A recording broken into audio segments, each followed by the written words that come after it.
Self-control is one of the most powerful virtues a person can possess. It is the ability to regulate one's emotions, thoughts, and behaviors in the face of temptations and impulses.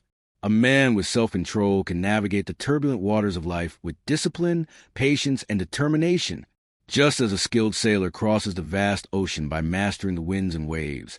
A man with self-control can overcome the challenges of the world and achieve greatness. Self-control is not merely about denying pleasures or resisting temptation. It is about mastery of mind, emotion, and will.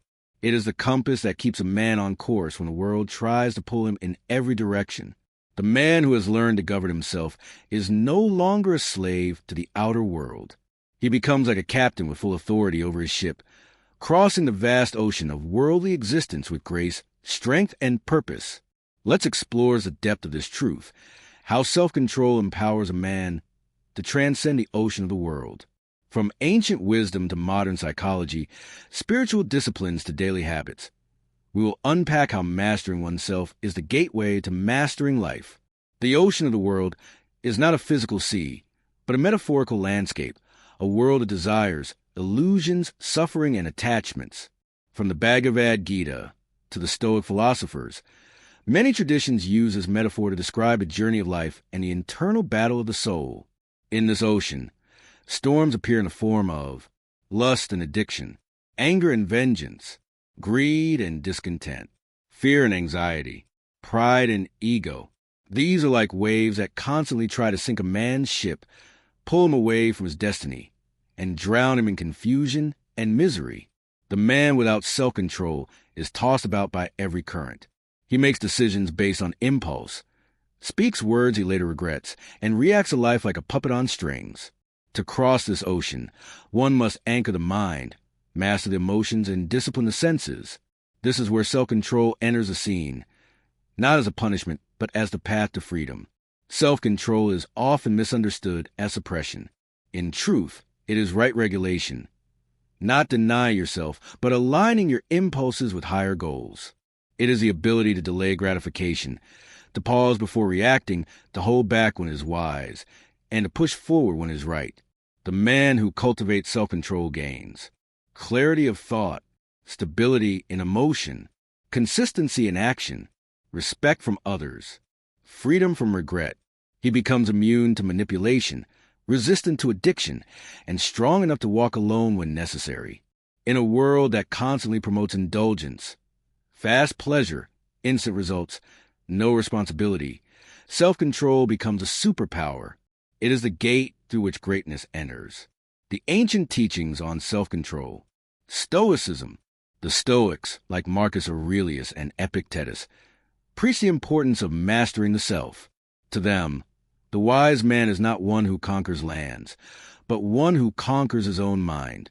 Epictetus said, "No man is free who is not master of himself." They taught that emotions are not to be destroyed, but understood and guided. Self-control for the Stoics is the foundation of virtue. Without it, a man becomes reactive, undisciplined, and ruled by fate. The teachings of Christ. Jesus emphasized self-denial, fasting, resisting temptation, and inner purity. In the wilderness, he resisted Satan's offers through sheer self-control. His ability to forgive, love enemies, and remain silent before his crucifiers reveals a deep inner mastery. In today's world, self-control is more crucial than ever before. We live in an age of digital overload, endless scrolling, mindless consumption, and short attention spans, pornography and lust traps, a culture that exploits sexual energy without purpose, consumerism, the constant message that happiness comes from buying more, emotional manipulation, social media algorithms that trigger comparison, envy, and outrage. A man without self-control in this age becomes a slave. He is no longer sovereign over his choices, but is driven by the machine of dopamine. On the other hand, the man who disciplines his attention, guards his energy, restrains his impulses, and commits to purpose becomes a leader in a distracted generation. Among the most powerful expressions of self-control is sexual discipline. When a man retains his sexual energy, not suppressing it but transmuting it, he gains clarity of mind, magnetism and presence, deep focus and drive, spiritual insight, power in his voice and actions. Semen retention, as taught in Taoism, yoga, and modern self-mastery paths, is not about celibacy alone. It is about valuing your life force and not wasting it for temporary pleasure.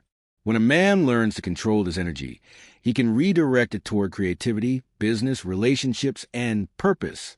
This form of self-control helps him navigate the most dangerous currents of the ocean: lust, pornography, seduction, and addiction. Self-control also means governing your emotions. When anger rises, you breathe instead of explode. When fear comes, you act in courage, not panic. When sadness pulls you down, you reflect but don't drown. When ego is triggered, you respond with humility. The emotionally weak man is unstable. His mood decides his behavior. But the emotionally disciplined man is steady. Like a calm ocean under the moonlight, his spirit is deep, still, and powerful. This doesn't mean becoming emotionless. It means being aware of your emotions and not letting them drive your ship into rocks. Thoughts are the seeds of reality.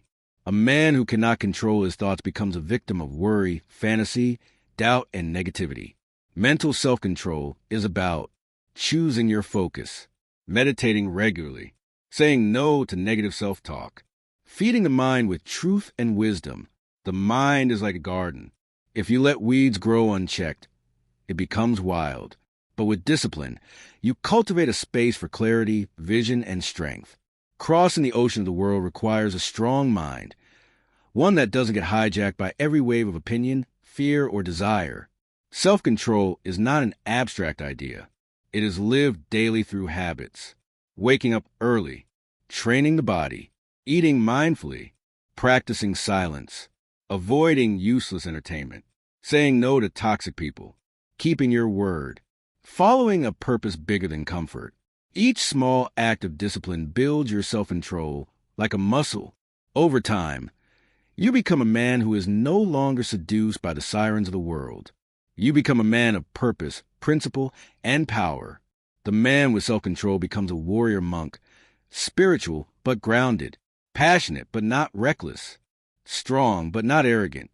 He faces the ocean of life with courage. He doesn't run from storms. He navigates through them. He doesn't follow the crowd.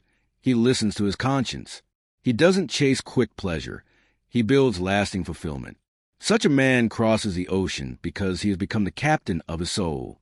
And when others are sinking in fear, doubt, or addiction, he becomes a lighthouse, showing the way. You were not born to be ruled by cravings.